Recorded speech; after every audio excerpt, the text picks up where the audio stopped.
साथियों, आप सभी का इस प्लेटफॉर्म पर स्वागत है। यहाँ पर हम लोग विजन आईएएस कोचिंग संस्था के द्वारा जो केंद्रीय बजट 2022-23 का सार पीडीएफ फॉर्म में प्रोवाइड किया गया है, उसी को यहाँ पर हम लोग देख रहे हैं। और यह जो पूरा बजट है, ये बजट आपका 2 पार्ट में है।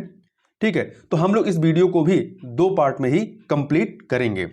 और आगे बढ़ने से पहले कुछ चीज़ों को जरूर याद रखिएगा कि 1 फरवरी 2022 को वित्त मंत्री निर्मला सीतारमण जी के द्वारा बजट पेश किया गया और यह उनके द्वारा प्रस्तुत चौथा बजट रहा है।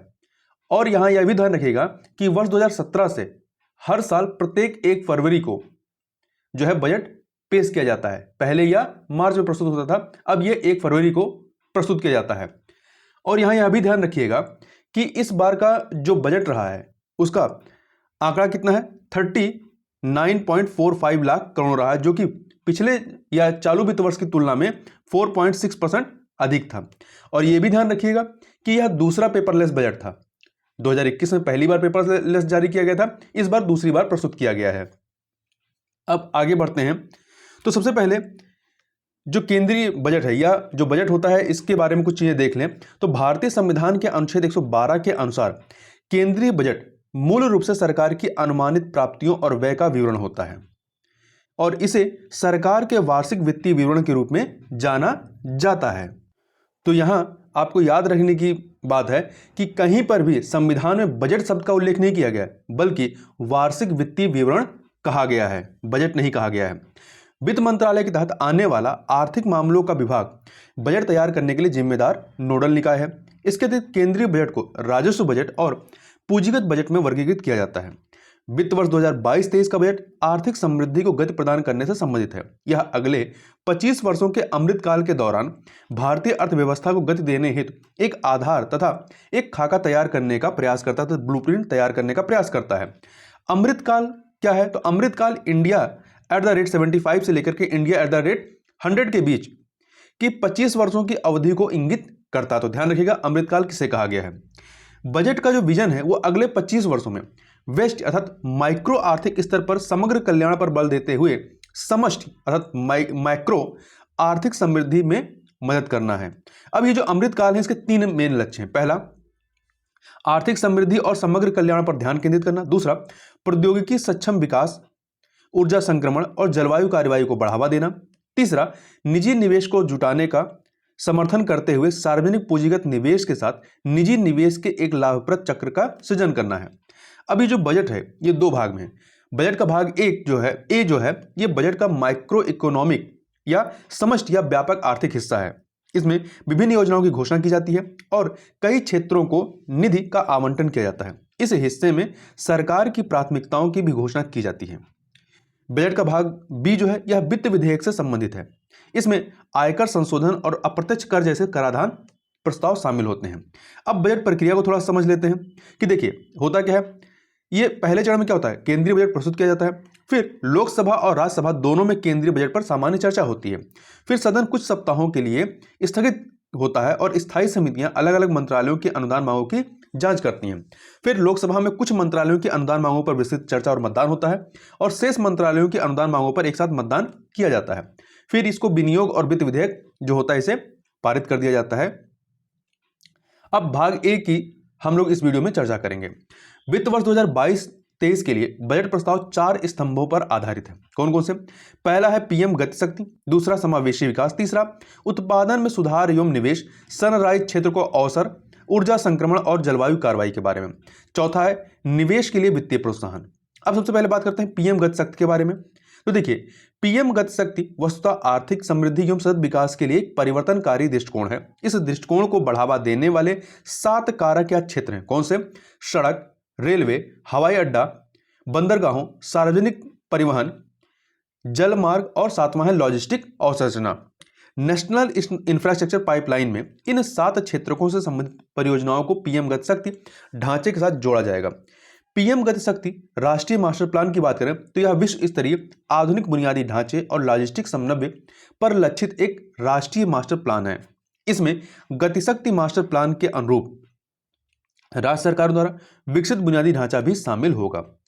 इसके साथ ही क्षमता निर्माण आयोग की बात की गई है। क्षमता निर्माण आयोग कैपेसिटी बिल्डिंग कमीशन के तकनीकी सहयोग से केंद्रीय मंत्रालयों, राज्य सरकारों और उनकी अवसंरचना से संबंधित एजेंसियों के कौशल को उन्नत किया जाएगा।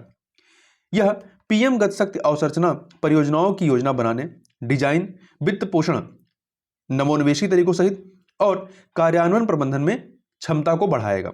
अब बात करते हैं बुनियादी ढांचे की। तो देखिए, इसमें सबसे पहले सड़क परिवहन की बात करें तो एक्सप्रेस वे के लिए मास्टर प्लान तैयार करना, वर्ष 2022-23 में राष्ट्रीय राजमार्ग नेटवर्क में 2500 किलोमीटर का विस्तार किया जाएगा। साथ ही सार्वजनिक संसाधनों के पूरक के रूप में वित्त पोषण के नवीन तरीकों के माध्यम से 20,000 करोड़ रुपए जुटाए जाएंगे।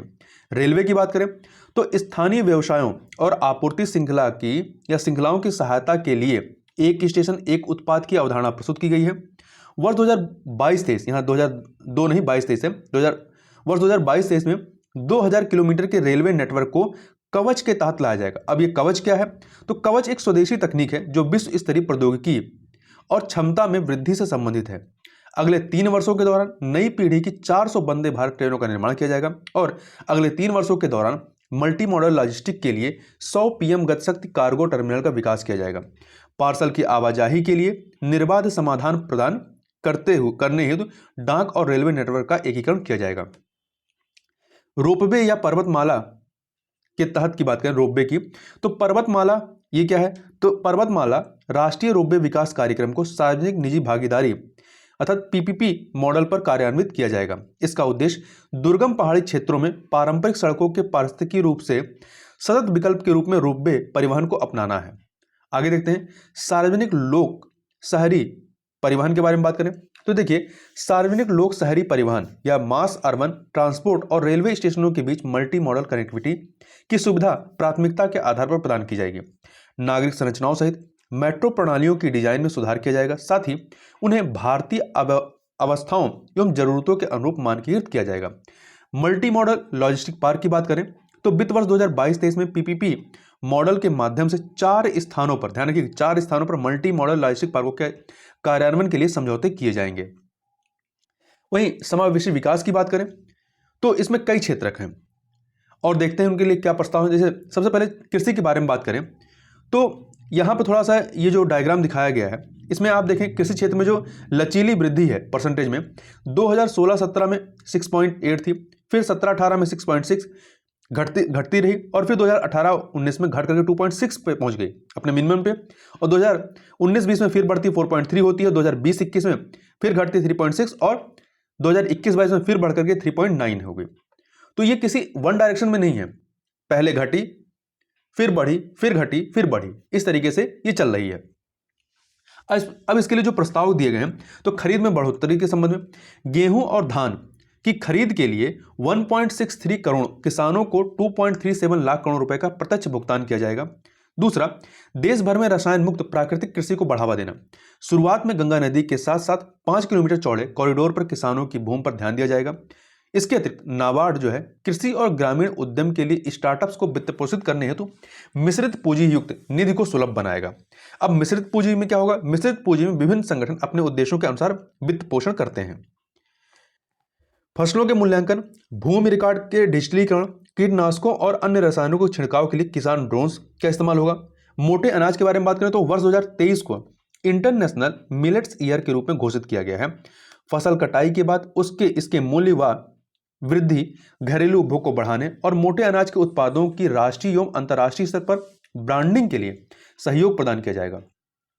तिलहन की बात करें तो तिलहन के आयात पर देश की निर्भरता को कम करने और इसके घरेलू उत्पादन को बढ़ाने के लिए एक तर्कसंगत एवं विस्तृत योजना का क्रियान्वयन किया जाएगा। विस्तृत सेवाओं की बात करें तो पीपीपी मॉडल में एक योजना की शुरुआत की जाएगी। इसका उद्देश्य किसानों को डिजिटल और उच्च तकनीकी सेवाएं प्रदान करना होगा। इसमें सार्वजनिक क्षेत्र के अनुसंधान संस्थानों को शामिल किया जाएगा। साथ ही इसमें निजी कृषि प्रौद्योगिकी अभिकर्ता और कृषि मूल्य श्रृंखला के हितधारकों को भी सम्मिलित किया जाएगा।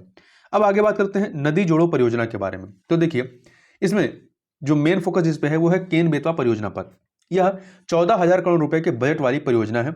यह योजना 9.08 लाख हेक्टेयर कृषि भूमि को सिंचाई लाभ प्रदान करेगी। अन्य नदी जोड़ो परियोजनाओं के बारे में बात की गई, कितनी? 5 अन्य की भी बात की गई। कौन कौन सी? Par Tapi Narmada link, Daman Ganga Pinjal link, Godavari Krishna link, Krishna Pennar link और पेन्नार कावेरी लिंक। आगे बात करते हैं सूक्ष्म लघु और मध्यम उद्यम के बारे में, एमएसएमई के बारे में। तो देखिए, उद्यम ई श्रम, राष्ट्रीय करियर सेवा अर्थात एनसीएस और असीम पोर्टल को आपस में जोड़कर इनकी व्यापकता को बढ़ाया जाएगा। ये अब गवर्नमेंट टू कंज्यूमर और इसके अतिरिक्त बिजनेस टू कंज्यूमर और बिजनेस टू बिजनेस सेवाएं प्रदान करने वाले पोर्टल के रूप में कार्य करेंगे। ये लाइव व ऑर्गेनिक डेटाबेस से युक्त होंगे।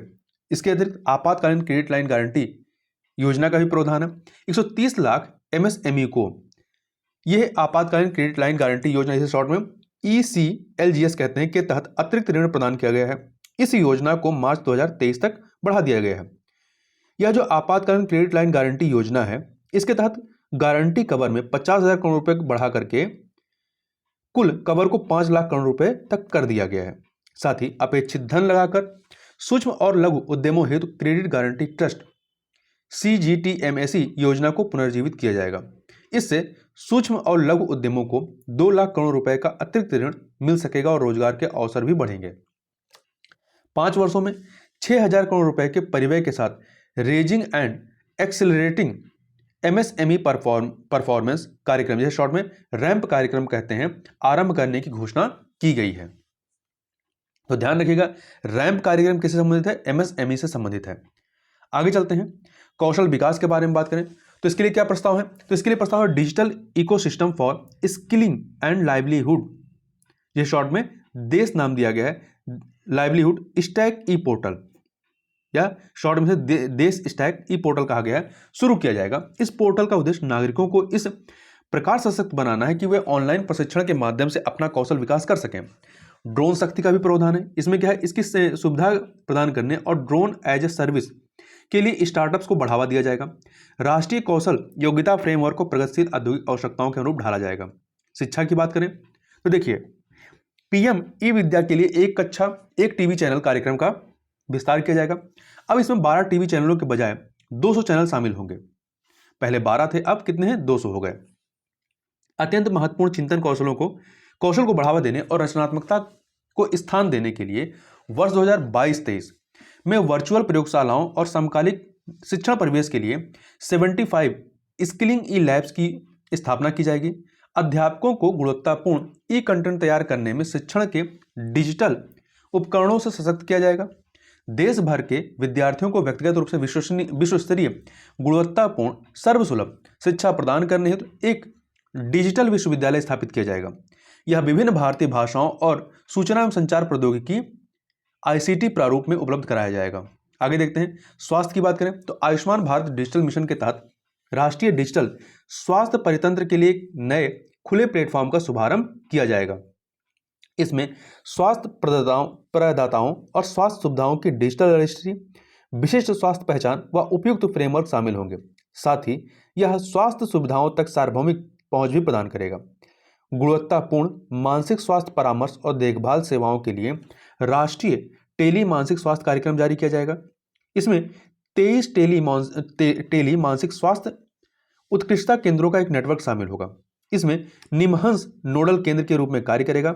अंतर्राष्ट्रीय सूचना प्रौद्योगिकी संस्थान बेंगलुरु इसके लिए तकनीकी सहायता प्रदान करेगा। समेकित संरचना का भी प्रस्ताव है। इसमें क्या है, महिलाओं और बच्चों को समेकित लाभ प्रदान करने के लिए हाल ही में 3 योजनाओं, कौन सा, मिशन शक्ति, मिशन वात्सल्य और सक्षम आंगनवाड़ी और पोषण 2.0 प्रारंभ की गई है। ठीक है, अब आगे बात कर लेते हैं सर्वसमावेशी कल्याण के बारे में। तो यहाँ पे ध्यान देखिए, यहाँ पे 4 योजनाएं हो गई, मिशन शक्ति, मिशन वात्सल्य, सक्षम आंगनवाड़ी और पोषण 2.0। सर्वसमावेशी कल्याण की बात करें तो हर घर नल से जल वर्ष 2022-23 में 3.8 करोड़ घरों को शामिल किया जाएगा। प्रधानमंत्री आवास योजना के तहत वर्ष 2022-23 में 80 लाख मकानों का निर्माण पूरा होगा। और प्रधानमंत्री देवाइन का मतलब क्या है, पूर्वोत्तर क्षेत्र के लिए प्रधानमंत्री की विकास पहल, पूर्वोत्तर की जरूरतों के आधार पर अवसंरचना और सामाजिक विकास को वित्त पोषित किया जाएगा। आकांक्षी ब्लॉक कार्यक्रम, इसके तहत आकांक्षी शहरों के पिछड़े प्रखंडों का विकास किया जाएगा। जीवंत ग्राम कार्यक्रम, इसको याद रखिएगा, महत्वपूर्ण है। जीवंत ग्राम कार्यक्रम यह देश की उत्तरी सीमा पर विकास के लाभ प्राप्त करने से वंचित रह गए गांवों के विकास को लक्षित करता है। डाक कार्यालयों द्वारा डिजिटल बैंकिंग, 100% डाक कार्यालय मुख्य बैंकिंग प्रणाली में शामिल होंगे। डिजिटल भुगतान, अनुसूचित वाणिज्यिक बैंक 75 जिलों में 75 डिजिटल बैंकिंग इकाइयां स्थापित करेंगे। आगे चलते हैं हम लोग।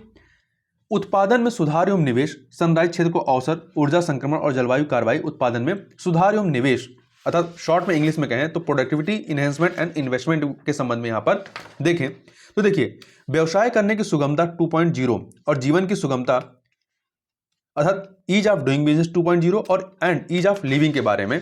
तो इसमें क्या होगा, अगले चरण में व्यवसाय करने की सुगमता अर्थात ईज ऑफ डूइंग बिजनेस 2.0 और जीवन की सुगमता को विश्वास आधारित अभिशासन के विचार के आधार पर शुरू किया जाएगा।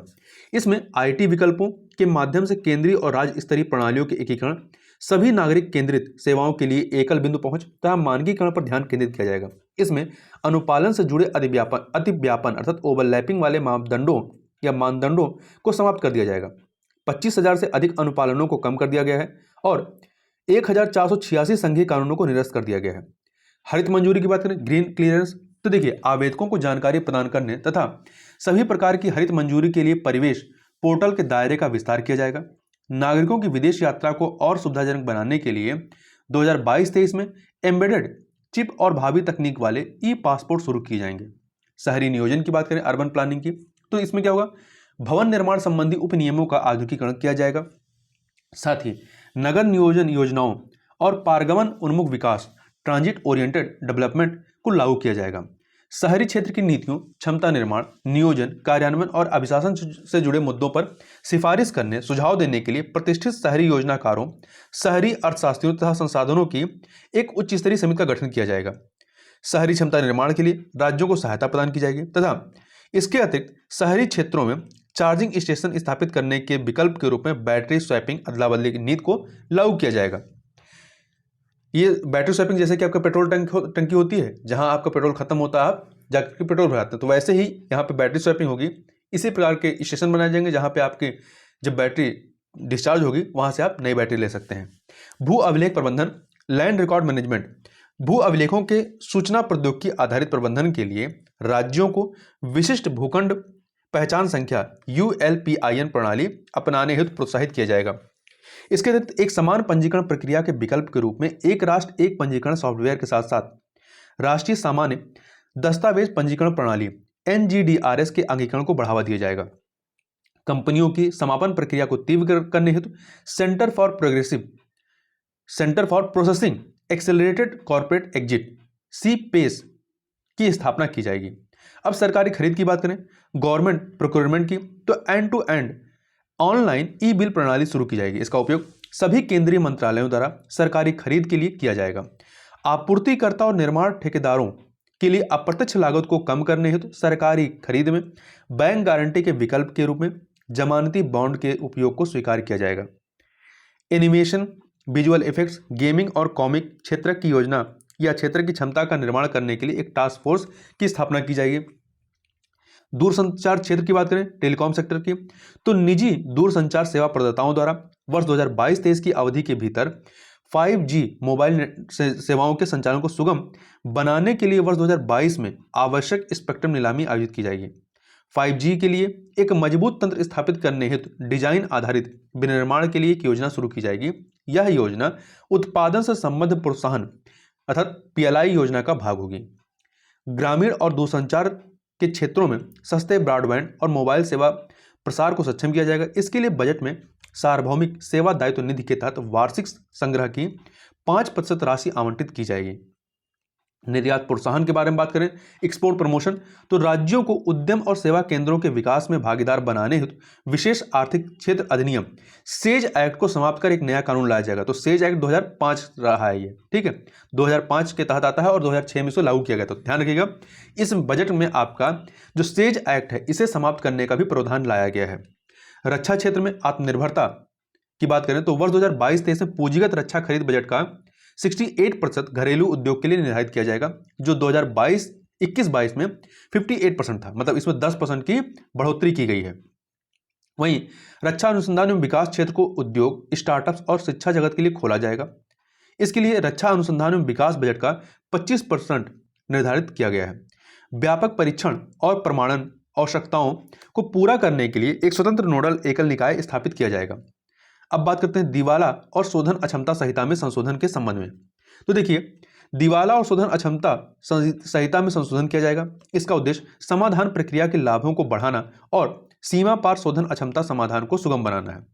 सनराइज क्षेत्र के अवसर के बारे में बात करें, सनराइज अपॉर्चुनिटी, तो अलग अलग सनराइज क्षेत्र को अवसर देने के लिए अनुसंधान एवं विकास हेतु सरकारी योगदान उपलब्ध कराया जाएगा। इसमें कृत्रिम बुद्धिमत्ता, आर्टिफिशियल इंटेलिजेंस, भूस्थानिक प्रणाली और ड्रोन, सेमीकंडक्टर और इसका पूरा तंत्र, अंतरिक्ष आधारित अर्थव्यवस्था तथा स्पेस इकोनॉमी, जीनोमिक्स व फार्मास्यूटिकल, हरित ऊर्जा तथा स्वच्छ गतिशीलता प्रणाली जैसे क्षेत्र शामिल हैं। ऊर्जा संक्रमण और जलवायु कार्रवाई की बात करें तो energy transition and climate action, उच्च दक्षता वाले सौर मॉड्यूल के विनिर्माण के लिए उत्पादन से संबद्ध प्रोत्साहन पीएलआई योजना के अंतर्गत 19,500 करोड़ रुपए का अतिरिक्त आवंटन किया जाएगा। कार्बन न्यूट्रल अर्थव्यवस्था में रूपांतरण के लिए ताप विद्युत संयंत्रों में 5% से लेकर के 7% बायोमास प्लेट्स का सह दहन किया जाएगा। इससे 38 million metric ton carbon dioxide की वार्षिक बचत होगी। इससे किसानों को अतिरिक्त आय और स्थानीय लोगों को रोजगार के अवसर प्राप्त होंगे। साथ ही कृषि क्षेत्र में पराली दहन को भी रोकने में मदद मिलेगी।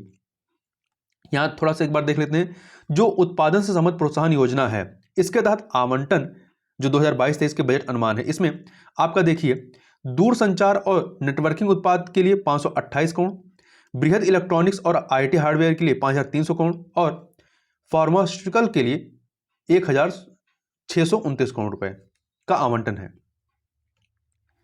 अब बात कर लेते हैं, देखिए यहां पर ये जो आपका कार्बन न्यूट्रल अर्थव्यवस्था में रूपांतरण की बात की जा रही है, इससे 38 million metric ton carbon dioxide की वार्षिक बचत होगी और इससे किसानों को अतिरिक्त आय और स्थानीय लोगों को रोजगार के अवसर प्राप्त होंगे। साथ ही कृषि क्षेत्रों में पराली दहन को भी रोकने में मदद मिलेगी। उद्योगों के लिए कोयला गैसीकरण और कोयले को रसायनों में बदलने के लिए 4 पायलट परियोजनाएं स्थापित की जाएंगी तथा चक्रीय अर्थव्यवस्था के बारे में देखें तो सर्कुलर इकोनॉमी को बढ़ावा देने के लिए विनियमों, विस्तारित उत्पादक उत्तरदायित्व ढांचे सहित सक्रिय सार्वजनिक नीतियों को लागू किया जाएगा तथा अनुसूचित जाति और अनुसूचित जनजाति के उन किसानों को वित्तीय सहायता प्रदान की जाएगी जो कृषि वानिकी को अपनाना चाहते हैं। निवेश के लिए प्रोत्साहन की बात करें, फाइनेंसिंग ऑफ इन्वेस्टमेंट, तो देखिए सार्वजनिक पूंजीगत निवेश, पब्लिक कैपिटल इन्वेस्टमेंट में तो वर्ष 2022-23 में पूंजीगत व्यय का दायरा 35.4% बढ़ा करके 7.5 लाख करोड़ रुपए हो जाएगा। यह चालू वित्त वर्ष में 5.54 लाख करोड़ रुपए था, तो 35.4% बढ़ाया गया और इस 7.5 हो गया।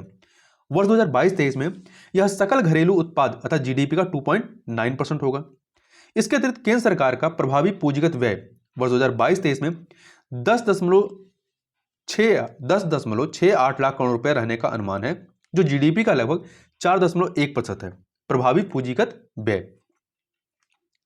Gujarat international finance tech city company limited, जिसे गिफ्ट के नाम से जानते हैं, अंतरराष्ट्रीय वित्तीय सेवा केंद्र के रूप में स्थापित किया जाएगा। तो गिफ्ट सिटी में विश्व स्तरीय विदेशी विश्वविद्यालयों और संस्थानों की स्थापना हेतु अवसर प्रदान किए जाएंगे। साथ ही विवादों के समय पर निपटान के लिए अंतर्राष्ट्रीय न्याय शास्त्र पर आधारित एक अंतर्राष्ट्रीय मध्यस्थता केंद्र की स्थापना की जाएगी इस गिफ्ट सिटी में। आगे बात करते हैं, राज्यों को अधिक राजकोषीय विकल्प प्रदान करना, providing greater fiscal space to states. तो इसके तहत बजट अनुमानों में पूंजीगत निवेश के लिए राज्यों को राजकोषीय सहायता योजना हेतु परिव्यय 10,000 करोड़ रुपए था। इसे वर्तमान वर्ष के लिए संशोधित अनुमानों में 15,000 करोड़ रुपए कर दिया गया है। अर्थव्यवस्था में समग्र निवेश को प्रोत्साहित करने की दिशा में राज्यों की सहायता हेतु वर्ष 2022-23 में 1 लाख करोड़ रुपए का आवंटन किया गया है। साथ ही सामान्य ऋण के अतिरिक्त 50 वर्ष के लिए ब्याज मुक्त ऋण प्रदान किया जाएगा। राज्यों को वर्ष 2022-23 में राज्य सकल घरेलू उत्पाद जीएसडीपी के 4% के राजकोषीय घाटे की अनुमति होगी। इसका 0.5% विद्युत क्षेत्र में सुधार से संबंधित होगा। सार्वजनिक निजी भागीदारी वाली योजनाओं सहित अन्य परियोजनाओं की वित्तीय व्यवहार्यता बढ़ाने हेतु उपाय किए जाएंगे। इसके लिए बहुपक्षीय एजेंसियों से तकनीकी और ज्ञान या कौशल संबंधी सहायता ली जाएगी। यहां पर थोड़ा सा देखें डायग्राम में, तो देखिए यहां पे पूंजीगत व्यय को प्राथमिकता दी गई है, पूंजीगत व्यय और राजस्व व्यय, ठीक है। तो यदि आप पूंजीगत व्यय को देखें यहां पे, तो 2014-15 से ये पहले बढ़ता है फिर घट रहा है, और इस प्रकार से ये किसी एक डायरेक्शन में नहीं है, ठीक है। और वहीं पे आप पूंजीगत व्यय को भी देखें, ये तो हमने पूंजीगत व्यय को देखा, राजस्व व्यय को देखें तो ये भी क्या है, ये पहले ज्यादा था फिर कम हुआ, फिर ज्यादा फिर कम, और फिर ये घट गया। इस प्रकार से ये बढ़ रहा है। आगे चलते हैं, आगे बात करते हैं निवेश के लिए वित्तीय प्रोत्साहन हेतु उठाए गए अन्य कदमों की। तो इसमें पहला है उद्यम पूंजी और निजी इक्विटी ने पिछले वर्ष 5.5 लाख करोड़ रुपए से अधिक का निवेश किया था। इसके चलते स्टार्टअप्स के विकास के लिए एक उचित माहौल का निर्माण हो पाया है। इस निवेश को बढ़ाने के लिए और उपाय किए जा रहे हैं। वहीं हरित बुनियादी ढांचे के लिए संसाधनों को जुटाने हेतु सॉवरेन ग्रीन बॉन्ड जारी किए जाएंगे।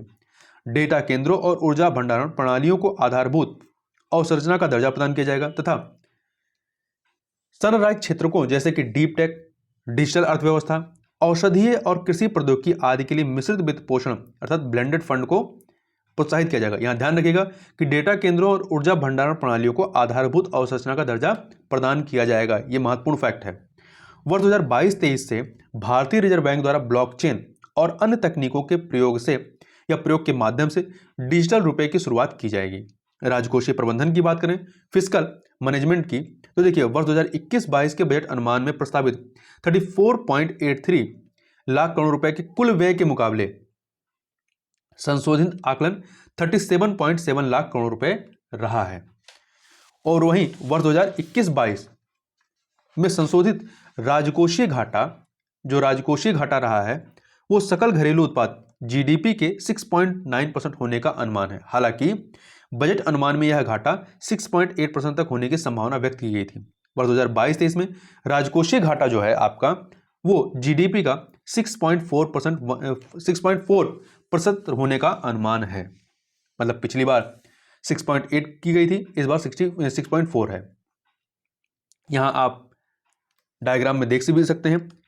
इसमें आपका राजकोषीय घाटा, राजस्व घाटा अर्थात रेवेन्यू डेफिसिट, प्रभावी राजस्व घाटा और प्राथमिक घाटे को चित्रित किया गया है। तो आप यहां पे देखिए, यदि आप राजकोषीय घाटा देख रहे हैं, राजकोषीय घाटा रेड वाला, तो यहां कितना आ रहा है 2022-23 में 6.4 आ रहा है अनुमान है। और वहीं पर यदि आप राजस्व घाटा देखते हैं, रेवेन्यू डेफिसिट, तो इसको देखिए आप, ये आपका कितना जा रहा है 3.8% 2022-23 के लिए। और वहीं पर प्रभावी राजस्व घाटा की बात करें जो एकदम ब्लैक वाला है, प्रभावी राजस्व घाटा इफेक्टिव रेवेन्यू डेफिसिट, तो ये आपका 2022-23 में कितना रह रहा है, ये रह रहा है 2.8%। और प्राथमिक घाटा येलो वाला ये कितना जा रहा है 2022-23 में 2.8% रह रहा है, ये 2.6 रह रहा है, ठीक है। जो आपका प्राथमिक घाटा है ये 2.6% है, जबकि प्रभावी राजस्व घाटा 2.8% है। तो इतनी चीजें हमने यहां पे देखी। अब इससे आगे की चीजों को हम लोग इसके नेक्स्ट पार्ट में कवर करेंगे। तो इस वीडियो में बस इतना ही, मिलते हैं नेक्स्ट वीडियो में, तब तक के लिए बहुत बहुत धन्यवाद। साथियों, आप सभी का इस प्लेटफॉर्म पर स्वागत है। यहाँ पर हम लोग केंद्रीय बजट 2022-23 का सार देख रहे हैं, और यह जो सार है यह विजन IAS कोचिंग संस्था के द्वारा उपलब्ध कराया गया है। क्योंकि ये जो बजट है आपका, ये बजट दो पार्ट में, एक बजट का भाग ए है और बजट का भाग बी है। तो बजट का भाग ए जो था उसको हम लोग एक वीडियो में कवर कर चुके हैं, और इस वीडियो में हम लोग बजट का भाग बी जो है उसे देखेंगे। देखिए, बजट का जो भाग ए होता है वो क्या है, तो भाग ए बजट का माइक्रो इकोनॉमिक या समष्टि या व्यापक आर्थिक हिस्सा है। इसमें विभिन्न योजनाओं की घोषणा की जाती है और कई क्षेत्रों को निधि का आवंटन किया जाता है। इस हिस्से में सरकार की प्राथमिकताओं की भी घोषणा की जाती है। जबकि जो बजट का भाग बी है यह वित्त विधेयक से संबंधित है। इसमें आयकर संशोधन और अप्रत्यक्ष कर जैसे कराधान प्रस्ताव शामिल हैं। तो इन्हीं चीज़ों की चर्चा हम लोग इस वीडियो के तहत करेंगे। तो चलिए प्रारंभ करते हैं भाग बी को। तो देखिए, बजट का उद्देश्य क्या होता है। बजट का उद्देश्य एक विश्वसनीय कर व्यवस्था स्थापित करने के दृष्टिकोण के साथ स्थिर और पूर्वानुमानित बजट प्रणाली की नीति को विकसित करना है। इसके अतिरिक्त यह कर व्यवस्था को अधिक सरल बनाएगा, करदाता के स्वैच्छिक अनुपालन को बढ़ावा देगा और मुकदमेबाजी को कम करेगा। अब सबसे पहले यहाँ पर हम लोग प्रत्यक्ष कर या डायरेक्ट टैक्स की बात करते हैं। तो इसके तहत हम लोग कर प्रोत्साहन या राहत, टैक्स इंसेंटिव या रिलीफ की बात करें तो देखिए, सहकारी समितियों के लिए वैकल्पिक न्यूनतम कर, जिसे इंग्लिश में कहते हैं अल्टरनेट मिनिमम टैक्स AMT दर और अधिभार तथा सरचार्ज में कमी की गई है। कितनी कमी की गई है? तो सहकारी समितियों की आय को बढ़ाने के लिए AMT अर्थात अल्टरनेटिव मिनिमम टैक्स को 18.5% से कम करके 15% कर दिया गया है, और वहीं अधिभार अर्थात सरचार्ज को 12% से घटा करके 7% कर दिया गया है। यहाँ ध्यान रखने वाली बात है, यह कार्य जो है किन सहकारी समितियों के लिए किया गया है? तो ऐसी सहकारी समितियाँ जिनकी कुल आय 1 करोड़ रुपए से लेकर के 10 करोड़ रुपए तक है। आगे बात करते हैं दिव्यांगजनों को कर राहत की बात। दिव्यांग आश्रितों को उनके माता पिता अभिभावकों जिनकी आयु 60 वर्ष या उससे अधिक है के जीवन काल के दौरान बीमा योजनाओं से वार्षिक और एकमुश्त राशि की अदायगी की अनुमति प्रदान की गई है। अब बात करते हैं राष्ट्रीय पेंशन योजना, न्यू पेंशन स्कीम के अंशदान में समानता लाई गई है। तो देखिए, राज्य सरकार के कर्मचारियों के NPS खाते में नियोक्ता के अंशदान पर कर कटौती सीमा को 10% से बढ़ा करके 14% करने का प्रस्ताव किया गया है। इससे केंद्र सरकार के कर्मचारियों के ही समान कर दिया गया है। जैसा कि ये पहले से केंद्र सरकार के कर्मचारियों के लिए लागू था, अब इसे राज्य सरकार के कर्मचारियों के लिए भी कर दिया गया है। आगे बात करते हैं स्टार्टअप्स के लिए प्रोत्साहन की बात।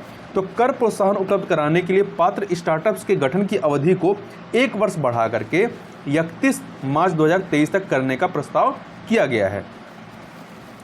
इसके अतिरिक्त रियायती कर प्रणाली के अधीन नवगठित विनिर्माण इकाइयों के लिए प्रोत्साहन की बात करें तो निर्माण या उत्पादन को शुरू करने की अंतिम तिथि को 1 वर्ष के लिए बढ़ा दिया गया है। इसे 31 मार्च 2023 से बढ़ा करके 31 मार्च 2024 कर दिया गया है। अब यहाँ पर हम लोग देख लेते हैं कर प्राप्तियों की जो प्रवृत्ति दिखाई गई है GDP के परसेंटेज के रूप में, उसको यहाँ पर हम लोग देखते हैं। तो यहाँ पे 3 चीज़ों की बात करेंगे, सकल कर प्राप्ति, ग्रॉस टैक्स रिसिप्ट के बारे में, प्रत्यक्ष कर डायरेक्ट टैक्स और अप्रत्यक्ष कर इनडायरेक्ट टैक्स के बारे में। तो देखिए, सबसे पहले ग्रॉस टैक्स रिसिप्ट या सकल कर प्राप्ति की बात करें तो इसको यहाँ पर आप मैप में देखेंगे, ये मानचित्र में देखेंगे या जो ग्राफ है इसमें आप देखिए, तो यहाँ पे 2013-14 में 10.1 था, ठीक है। इसके बाद घटता है 10% होता है, और फिर इस तरीके से आप देखेंगे इसका। तो हम लास्ट में 2021-22 को देखें तो 2021-22 में जो बजट एस्टीमेट रहा है उसमें सकल कर प्राप्तियाँ कितनी रही हैं? 9.9% रही हैं, जबकि 2021-22 का रिवाइज्ड एस्टीमेट कितना रहा है? 10.8% रहा है। और वहीं पर यदि 2022-23 का बजट एस्टीमेट देखें, 2022-23 का यदि आप बजट एस्टीमेट देखेंगे तो ये 10.7% रहा है, ठीक है। वहीं पे अब यदि बात करते हैं प्रत्यक्ष कर की या डायरेक्ट टैक्स की, तो ये रेड लाइन से दिखाया गया। देखिए, ये जो है आप इसको फिर से 2021-22 का जो बजट एस्टीमेट रहा है कितना रहा है? 5% रहा है, जबकि 2021-22 का रिवाइज एस्टीमेट कितना रहा? 5.4% रहा है, और 2022-23 का बजट एस्टीमेट कितना रहा? 5.5% रहा है। वहीं पे अप्रत्यक्ष कर की बात करें तो ये ग्रे कलर से दिखाया गया है इनडायरेक्ट टैक्स की। तो 2021-22 का बजट एस्टीमेट कितना रहा? 4.9, और वहीं 2021-22 का रिवाइज एस्टीमेट 5.4 रहा है, और 2022-23 का बजट एस्टीमेट कितना रहा है? 5.2% रहा है GDP का, ठीक है, इनडायरेक्ट टैक्स के मामले में। अब बात करते हैं रुपए या आय के सोर्स के मामले में, मतलब कहाँ से रुपया या आय आ रही है। तो इसमें देखिए, यहाँ पर आप मैं यहाँ पे ग्राफ में देखिए, ऋण और अन्य दायित्व से 35% आता है, निगम कर से 15%, आयकर के रूप में 15% आया है, जबकि सीमा शुल्क के रूप में 5%, केंद्रीय उत्पाद शुल्क के रूप में 7%, वस्तु और सेवा कर GST के रूप में 16%, गैर कर राजस्व के रूप में 5% और गैर ऋण पूंजीगत प्राप्तियों के रूप में 2% आया है।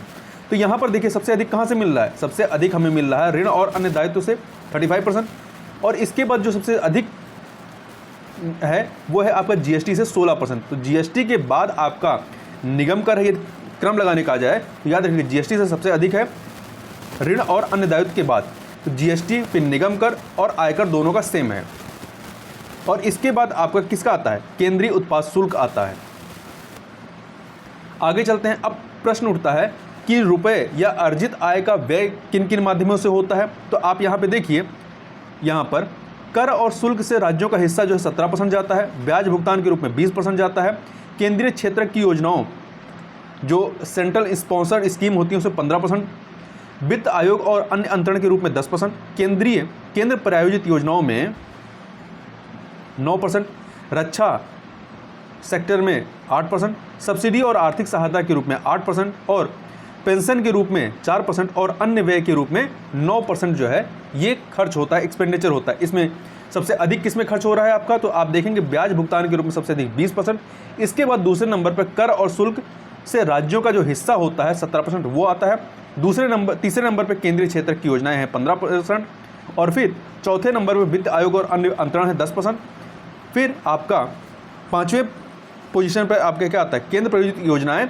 और अन्य व्यय, ये दोनों सेम है 9%। इसके बाद आपका रक्षा और सब्सिडी तथा आर्थिक सहायता ये भी 8% है, ये दोनों सेम है। और सबसे लास्ट में आपका क्या आएगा, पेंशन। अब आगे चलते हैं, आगे बात करते हैं अंतर्राष्ट्रीय वित्तीय सेवा केंद्र IFSC के लिए कर प्रोत्साहन के संदर्भ में। तो देखिए, निश्चित शर्तों के आधार पर निम्नलिखित को कर से राहत प्रदान की गई है। इस अंतर्राष्ट्रीय वित्तीय सेवा केंद्र के लिए जो कर प्रोत्साहन योजना लाई गई है किसको दी गई है, देखिए अपतटीय व्युत्पन्न उपकरण ऑफशोर डेरिवेटिव इंस्ट्रूमेंट से अनिवासियों की आय जो होती है, जो NRI हैं, किसी अपतटीय बैंकिंग इकाई द्वारा जारी किए गए ओवर द काउंटर डेरिवेटिव से होने वाली आय, रॉयल्टी से आय और किसी जहाज को लीज या पट्टे पर देने से प्राप्त होने वाले ब्याज से आय, IFSC अर्थात अंतर्राष्ट्रीय वित्तीय सेवा केंद्र में पोर्टफोलियो प्रबंधन सेवाओं से मिलने वाली आय। अब आगे बात करते हैं वर्चुअल डिजिटल परिसंपत्ति पर कराधान हेतु योजना, scheme for taxation of virtual digital asset. तो किसी भी वर्चुअल डिजिटल परिसंपत्ति के हस्तांतरण से प्राप्त होने वाली आय पर 30% का कर आरोपित किया जाएगा। वहीं इस प्रकार की आय की गणना करते समय अधिग्रहण लागत को छोड़कर किसी भी खर्च अथवा भत्ते के लिए कटौती नहीं होगी। वर्चुअल डिजिटल परिसंपत्ति के हस्तांतरण से हुए नुकसान की भरपाई किसी अन्य आय से नहीं की जा सकती है। वहीं लेन देन के विवरण के लिए वर्चुअल डिजिटल परिसंपत्ति के हस्तांतरण के संबंध में किए गए भुगतान पर एक निश्चित मौद्रिक सीमा से ऊपर की रकम के लिए 1% की दर से TDS अर्थात स्रोत पर कर कटौती देय होगा। और वहीं वर्चुअल डिजिटल परिसंपत्ति के उपहार पर भी प्राप्तकर्ता को कर का भुगतान करना होगा। अब बात करते हैं अधिभार और उपकर, सरचार्ज और सेस की। तो देखिए, अधिभार का युक्तिकरण किया गया है कैसे, एसोसिएशंस ऑफ पर्सन पर अधिभार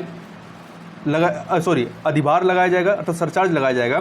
तो व्यक्तिगत कंपनियों और AOP अर्थात एसोसिएशन ऑफ पर्सन्स के बीच अधिभार अंतराल या विषमता को कम करने के लिए अधिभार की सीमा 37% से 37% से कम करके 15% कर दिया गया है। यहाँ पे जो एसोसिएशन ऑफ पर्सन्स है किसको माना जाएगा, किसी कॉन्ट्रैक्ट को पूरा करने हेतु जो गठित एक संघ होता है वही एसोसिएशन ऑफ पर्सन्स होता है।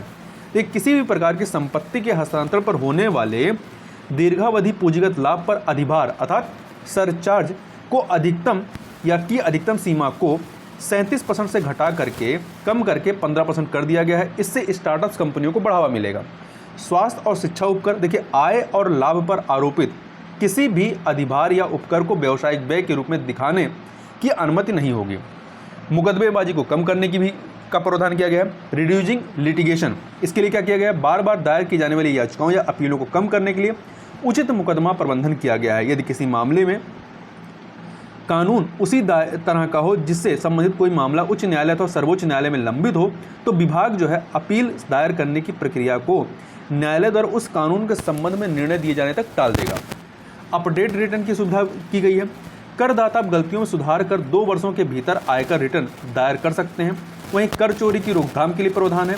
खोज और तलाशी और सर्वेक्षण कार्रवाइयों के दौरान अघोषित आय या राशि की प्राप्ति पर किसी भी प्रकार के नुकसान की भरपाई नहीं की जाएगी। वहीं TDS प्रावधानों को युक्तिसंगत बनाना अर्थात रैशनलाइजिंग TDS प्रोविजंस अर्थात स्रोत पर कर कटौती, टैक्स डिडक्शन ऑन सोर्स। ठीक है, TDS से जुड़े लाभ एजेंट्स को मिलेंगे क्योंकि कारोबार को बढ़ावा देने की रणनीति के चलते एजेंट्स को प्राप्त आय ही कर योग्य होती है।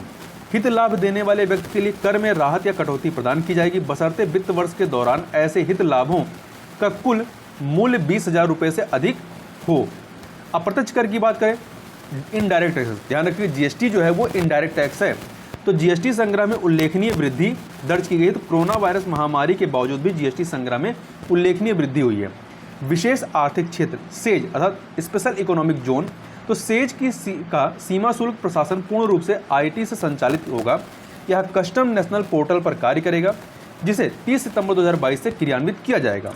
अगला है सीमा शुल्क सुधार और शुल्क दर में परिवर्तन की बात। तो देखिए, सीमा शुल्क प्रक्रिया को पूर्ण रूप से फेसलेस कर दिया गया है। वहीं परियोजनागत आयात और पूंजीगत वस्तुओं के बारे में, तो राष्ट्रीय पूंजीगत वस्तु नीति 2016 का लक्ष्य वर्ष 2025 तक पूंजीगत वस्तुओं के उत्पादन को दोगुना करना है। इसलिए नए प्रस्ताव लाए गए हैं। ये प्रस्ताव कुछ इस प्रकार से हैं। पहला, पूंजीगत वस्तुओं और परियोजनागत आयात में रियायती दरों को धीरे धीरे समाप्त किया जाएगा। साथ ही 7.5% का औसत प्रशुल्क लगाया जाएगा। उन उन्नत मशीनरियों के लिए कतिपय छूट बनी रहेगी जिनका देश के भीतर विनिर्माण नहीं किया जाता है। और विशेषीकृत कास्टिंग्स, बाल स्क्रू, लीनियर मोशन गाइड पर कुछ छूट देने का चलन शुरू किया जा रहा है, ताकि पूंजीगत वस्तुओं के घरेलू विनिर्माण को प्रोत्साहित किया जा सके। आगे बात करते हैं सीमा शुल्क में राहत और प्रशुल्क के सरलीकरण की समीक्षा। 350 से अधिक प्रस्तावित छूट प्रविष्टियों को धीरे धीरे हटाए जाने का प्रस्ताव किया गया है। इनमें कई कृषि उत्पाद, रसायन वस्त्र, चिकित्सा उपकरण और दवाएं शामिल हैं, जिनके लिए पर्याप्त घरेलू क्षमता मौजूद है। विशेषकर रसायन, कपड़ा और धातु जैसे क्षेत्रों के लिए सीमा शुल्क दर एवं प्रशुल्क दर संरचना सरल हो जाएगी तथा विवाद कम हो जाएगा। अब बात करते हैं क्षेत्र विशेष प्रस्ताव के सेक्टर स्पेसिफिक प्रपोजल की। तो यहाँ पर एक तरफ क्षेत्र दिया गया है, दूसरी तरफ इसके संबंध में प्रस्ताव। इलेक्ट्रॉनिक्स के संबंध में बात करें तो पहनने वाले उपकरणों, सुने जा सकने वाले उपकरणों और इलेक्ट्रॉनिक्स स्मार्ट मीटरों के विनिर्माण जो देश में ही होते हैं को सुविधाजनक बनाने हेतु श्रेणीबद्ध दरें तय करने के लिए सीमा शुल्क दरों में संशोधन किया जाएगा। रत्न और आभूषण के बारे में, तो रत्न व आभूषण क्षेत्र को बढ़ावा देने के लिए तराशे व पॉलिश किए गए हीरो और रत्न पत्थरों पर सीमा शुल्क घटाकर 5% किया जा रहा है। और इस वर्ष जून 2022 से एक सरलीकृत विनियामकी ढांचे को लागू किया जाएगा। आगे चलते हैं, सूक्ष्म लघु और मध्यम उद्यम MSME। तो भारत में विनिर्मित किए जाने वाले कृषि क्षेत्र से जुड़े कल पुर्जों पर दी जा रही शुल्क छूट को तर्कसंगत बनाया जा रहा है।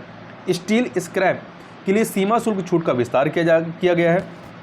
स्टेनलेस स्टील और स्टील की परत वाले उत्पादों, अलॉय स्टील के घटकों व हाई स्पीड स्टील पर कुछ डंपिंग रोधी एवं काउंटर वेलिंग शुल्क को हटाया जा रहा है। निर्यात की बात करें तो झींगा जलीय कृषि के लिए आवश्यक निश्चित इनपुट्स पर शुल्क को कम किया जा रहा है। ईंधन के सम्मिश्रण को बढ़ावा देने हेतु शुल्क संबंधी उपाय किए गए। देखिए, गैर मिश्रित ईंधन पर, इसको ध्यान रखिएगा, इंपॉर्टेंट फैक्ट है, गैर मिश्रित ईंधन पर 1 अक्टूबर 2022 से प्रति लीटर 2 रुपये का अतिरिक्त विभेदक उत्पाद शुल्क लगेगा, ताकि ईंधन के मिश्रण को बढ़ावा दिया जा सके। अब हम लोग कुछ जो प्रयुक्त शब्दावलियां हैं उनकी चर्चा यहाँ पर हम लोग कर लेते हैं। तो सबसे पहले बात करते हैं आपातकालीन क्रेडिट लाइन गारंटी योजना के बारे में। ECLGS अर्थात emergency credit line guarantee scheme. तो देखिए, इस ECLGS आपातकालीन क्रेडिट लाइन गारंटी योजना का उद्देश्य बैंकों, NBFC अर्थात नॉन बैंकिंग फाइनेंशियल कॉरपोरेशन और अन्य ऋणदाताओं को उनके द्वारा दिए जाने वाले ऋण के एवज में 100% गारंटीकृत कवरेज प्रदान करना है। इससे वे कोविड-19 महामारी से प्रभावित और अपनी कार्यशील पूंजी की आवश्यकताओं को पूरा करने के लिए संघर्षरत व्यवसायों या MSME को आपातकालीन ऋण प्रदान कर सकेंगे। सूक्ष्म और लघु उद्यमों के लिए क्रेडिट गारंटी न्यास योजना लाई गई है, CGTMSE। सूक्ष्म और लघु उद्यम क्षेत्र को जमानत या संपार्श्विक मुक्त ऋण उपलब्ध कराने के लिए इस योजना को शुरू किया गया है। आगे बात करते हैं प्रधानमंत्री ई-विद्या के बारे में। तो इसे छात्रों और शिक्षकों के बीच विभिन्न प्रकार की डिजिटल ऑनलाइन शिक्षा सामग्री तक मल्टी मोड पहुंच को सुगम बनाने के लिए शुरू किया गया है। आयुष्मान भारत डिजिटल मिशन की बात करें तो इसमें स्वास्थ्य प्रदाताओं और स्वास्थ्य सुविधाओं की डिजिटल रजिस्ट्रियाँ, विशिष्ट स्वास्थ्य पहचान, सहमति ढांचाता स्वास्थ्य सुविधाओं तक सार्वभौमिक पहुंच शामिल होंगे। वहीं आगे बात करते हैं मिशन शक्ति की। तो मिशन शक्ति ये इसका पूरा नाम है महिलाओं के संरक्षण और सशक्तिकरण के लिए मिशन। इसमें शामिल क्या है, तो इसमें संबल, वन स्टॉप सेंटर, महिला पुलिस स्वयंसेवक, महिला हेल्पलाइन, स्वाधार, उज्ज्वला, विधवा घर इत्यादि को शामिल किया गया है। आगे बात करते हैं सक्षम आंगनवाड़ी और पोषण 2.0। तो यह समेकित बाल विकास सेवाओं ICDS, जिसके तहत आंगनवाड़ी सेवाएं, पोषण अभियान, किशोरियों के लिए योजना तथा राष्ट्रीय शिशु गृह योजना को शामिल करने वाली यह एकल योजना है। आगे बात करते हैं मिशन वात्सल्य की, अर्थात वात्सल्य योजना की। तो इसमें बाल संरक्षण सेवाएं और बाल कल्याण सेवाएं शामिल हैं। वहीं प्रधानमंत्री आवास योजना, तो यह सभी के लिए आवास की उपलब्धता को सुनिश्चित करने और उसे किफ़ायती बनाने पर केंद्रित है। राष्ट्रीय पेंशन योजना की बात करें, अर्थात न्यू पेंशन स्कीम NPS की, तो यह एक स्वैच्छिक सेवानिवृत्त बचत योजना है। यह ग्राहकों को नियोजित बचत के लिए निश्चित अंशदान करने का अवसर प्रदान करती है। यह पेंशन के रूप में सुरक्षित भविष्य को बनाए रखने में मदद करती है। इसे पहली बार 1 जनवरी 2004 से सेवाओं में शामिल होने वाले सभी सरकारी कर्मचारियों के लिए लागू किया गया था। बाद में मई 2009 से इसे स्वैच्छिक आधार पर सभी भारतीय नागरिकों के लिए खोल दिया गया था। तो ध्यान रखिएगा, 1 जनवरी 2004 से प्रारंभ किया गया था और फिर मई 2009 से इसे स्वैच्छिक आधार पर सभी भारतीयों के लिए खोल दिया गया, भारतीय नागरिकों के लिए। आगे बात करते हैं पूंजी निवेश के लिए राज्यों को वित्तीय सहायता योजना के बारे में। तो विगत वर्ष घोषित, अर्थात 2021 में घोषित इस योजना के अंतर्गत राज्य सरकारों को 50 वर्षीय ब्याज मुक्त ऋण के रूप में वित्तीय सहायता प्रदान की गई है। आगे बात करते हैं उद्यम पंजीकरण की। तो देखिए, जो कुछ प्रमुख पहल्स हैं उनकी बात करते हैं। तो पहला है उद्यम पंजीकरण। तो यह वास्तव में उद्यमियों के लिए एक स्वघोषणा पोर्टल है। इसके तहत उद्यमी अपने उद्यमों को केवल आधार संख्या के माध्यम से ही पंजीकृत कर सकते हैं। इसके साथ ही यह पोर्टल अपने आप ही व्यापार में निवेश से संबंधित पैन और GST से जुड़े विवरण को प्राप्त कर लेता है। ई श्रम की बात करें तो यह आधार के साथ जुड़ा असंगठित, ध्यान रखिएगा, असंगठित श्रमिकों का एक केंद्रीकृत डेटाबेस है।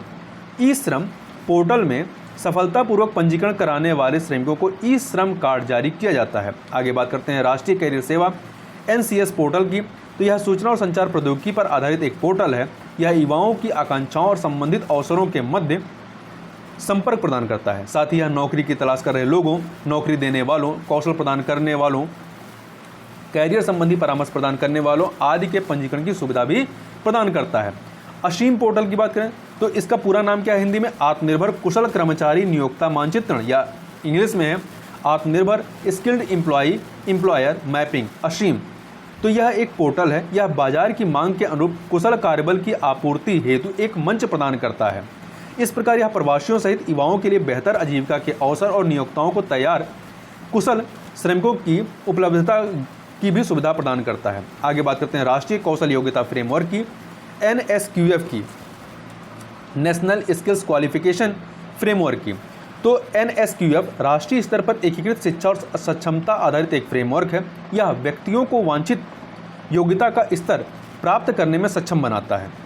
क्षमता निर्माण आयोग की बात करें, CBC अर्थात कैपेसिटी बिल्डिंग कमीशन, तो भारत सरकार द्वारा, ध्यान रखिएगा, इसका गठन कब किया गया, 1 अप्रैल 2021 को किया गया था। CBC को भारतीय सिविल सेवा परिदृश्य में मानकीकरण और सामंजस्य स्थापित करने का कार्य सौंपा गया। तो ध्यान रखिएगा, क्षमता निर्माण आयोग की स्थापना कब की गई, 1 अप्रैल 2021 को। राष्ट्रीय अवसंरचना पाइपलाइन, नेशनल इंफ्रास्ट्रक्चर पाइपलाइन की बात करें तो NIP वस्तुतः वित्त वर्ष 2019 से 2025 में बुनियादी ढांचे में निवेश के लिए एक परियोजना है। इसका उद्देश्य नागरिकों को विश्व स्तरीय अवसंरचना प्रदान करना है और उनके जीवन की गुणवत्ता में सुधार करना है। तो ध्यान रखिएगा, 6 वर्ष के लिए है, 2019 से 2025। परिवेश की बात करें, ये 6 नहीं, ये 7 वर्ष है, 2019 से 25 देखेंगे तो 7 वर्ष हो जाएगा। परिवेश की बात करें तो परिवेश का पूरा नाम क्या है, proactive responsive facilitation interactive and virtual environmental single window hub एक वेब पोर्टल है। इसके तहत केंद्र, राज्य और जिला स्तर के प्राधिकरणों से पर्यावरण, वन, वन्यजीव एवं तटीय विनियामक क्षेत्र CRZ अर्थात कोस्टल रेगुलेशन जोन से संबंधित मंजूरी की अपेक्षा वाले प्रस्तावों को ऑनलाइन जमा और उनकी निगरानी की जा सकती है। आगे बात करते हैं राष्ट्रीय सामान्य दस्तावेज पंजीकरण प्रणाली की, national generic document registration system की। तो देखिए, यह देश भर में पंजीकरण विभागों के लिए विकसित एक साझा, सामान्य और आवश्यकता के अनुसार अनुकूलित करने में सक्षम एक एप्लीकेशन है। यह ग्रामीण विकास मंत्रालय के भूमि संसाधन विभाग द्वारा प्रारंभ किया गया। तो इसको ध्यान रखिएगा, किसने प्रारंभ किया? ग्रामीण विकास मंत्रालय के भूमि संसाधन विभाग ने राष्ट्रीय सामान्य दस्तावेज पंजीकरण प्रणाली को प्रारंभ किया है। विशेष आर्थिक क्षेत्र की बात करें, स्पेशल इकोनॉमिक जोन, ये क्या होता है? ये देश के या देश में ऐसे ही ऐसे क्षेत्र होते हैं जिनका विनियमन देश के अन्य क्षेत्रों की तुलना में अलग आर्थिक विनियमों के माध्यम से किया जाता है। अब आगे बात करते हैं आर्थिक अवधारणाओं की। तो सबसे पहले बात करते हैं को फायरिंग बायोमास की। को फायरिंग बायोमास, तो देखिए बायोमास को फायरिंग के तहत उच्च दक्षता वाले कोयला बॉयलरों में आंशिक रूप से बायोमास ईंधन के विकल्प का उपयोग किया जाता है। यह एक कुशल और स्वच्छ तरीके से बायोमास से विद्युत का उत्पादन करने का तरीका है। साथ ही यह विद्युत संयंत्रों से ग्रीन हाउस गैस के उत्सर्जन को भी कम करता है। चक्रीय अर्थव्यवस्था क्या होती है? सर्कुलर इकोनॉमी, तो यह उत्पादन और उपभोग का एक मॉडल है। इसके तहत मौजूदा वस्तुओं और उत्पादों को जब तक संभव हो साझा करना, पट्टे पर देना, पुनः उपयोग करना, मरम्मत करना, नवीनीकरण करना और पुनर्चक्रण करना शामिल है। इस तरीके से उत्पादों का जीवन चक्र बढ़ जाता है। आगे बात करते हैं पूंजीगत व्यय की, कैपिटल एक्सपेंडिचर की। तो पूंजीगत व्यय सरकार द्वारा मशीनरी, उपकरण, भवन निर्माण, स्वास्थ्य सुविधाओं, शिक्षा आदि के विकास पर खर्च किए गए धन को पूंजीगत कैपिटल एक्सपेंडिचर कहते हैं। इसमें सरकार द्वारा भूमि जैसी अचल संपत्ति का अधिग्रहण करने पर किया गया खर्च और निवेश भी शामिल होता है, जो भविष्य में लाभ हुआ लाभांश प्रदान करता है। अब बात करते हैं प्रभावी पूंजीगत व्यय की, इफेक्टिव कैपिटल एक्सपेंडिचर की। तो इसमें राज्यों को अनुदान सहायता के माध्यम से पूंजीगत संपत्ति के निर्माण के लिए बनाए गए प्रावधान के साथ केंद्र सरकार का पूंजीगत व्यय भी शामिल होता है। अब बात करते हैं वित्तीय संस्थान और अवधारणाओं की। तो सबसे पहले बात करते हैं गिफ्ट अंतर्राष्ट्रीय वित्तीय सेवा केंद्र के बारे में। तो गुजरात गिफ्ट का पूरा नाम क्या है? Gujarat international finance tech city company limited.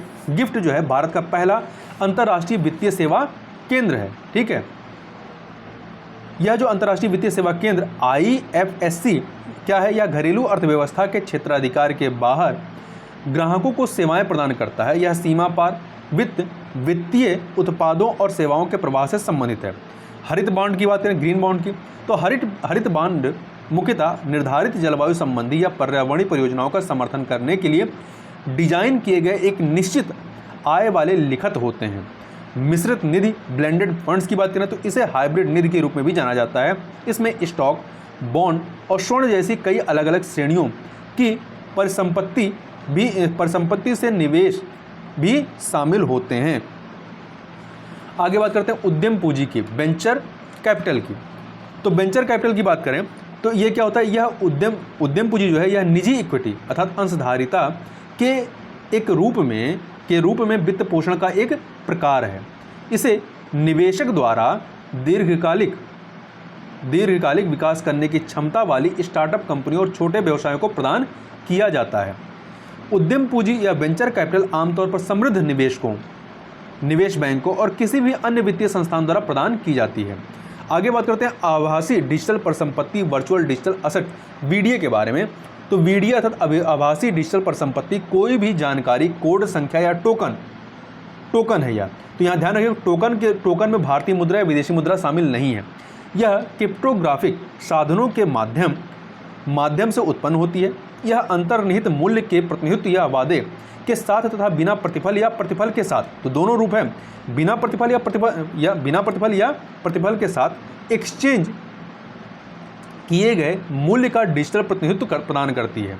यह किसी वित्तीय लेनदेन या निवेश में इसके इस्तेमाल सहित मूल्य के भंडार या खाते की एक इकाई के रूप में कार्य करती है, लेकिन यह किसी निवेश योजना तक सीमित नहीं है।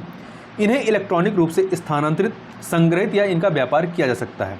इनका मूल रूप से अर्थ क्रिप्टो करेंसी या DFI, हिंदी में विकेंद्रीकृत वित्त या डिसेंट्रलाइज्ड फाइनेंस कहते हैं, और नॉन फंजिबल टोकन ये आते हैं आपके आभासी डिजिटल परिसंपत्ति में। आगे बात करते हैं उपकर, कराधान और शुल्क में उपकर सेस के बारे में। सेस क्या होता है? यह सरकार द्वारा किसी निर्धारित उद्देश्य के लिए, तो ध्यान रखिएगा सेस और सरचार्ज में यही डिफरेंस होता है। जो सेस या उपकर होता है इसमें निर्धारित उद्देश्य के लिए लिया जाता है, जबकि सरचार्ज में कोई निर्धारित उद्देश्य नहीं होता है। तो सेस में क्या है, उपकर में यह सरकार द्वारा किसी निर्धारित उद्देश्य के लिए कर पर, जो टैक्स होता है, टैक्स पर लगाया जाने वाला एक प्रकार का कर है, टैक्स ऑन टैक्स है। यह तब तक लागू रहता है जब तक कि सरकार को निर्धारित उद्देश्य के लिए पर्याप्त धन नहीं मिल जाता है। उदाहरण के लिए सरकार द्वारा प्राथमिक, माध्यमिक और उच्चतर शिक्षा के वित्त पोषण के लिए अतिरिक्त राजस्व सृजित करने हेतु शिक्षा उपकर लगाया जाता है। एंटी डंपिंग क्या होता है, तो यह एक संरक्षणवादी प्रशुल्क है, ध्यान रखिएगा, संरक्षणवादी प्रशुल्क है। इसे किसी देश की सरकार द्वारा विदेशों से आयात की जाने वाली वस्तुओं पर तब लगाया जाता है जब उस देश को लगता है कि उस वस्तु का मूल्य उचित बाजार मूल्य से कम है। आगे बात करते हैं प्रतिकारी शुल्क या काउंटर वेलिंग ड्यूटी की। तो देखिए यह शुल्क का एक विशेष रूप है, ठीक है।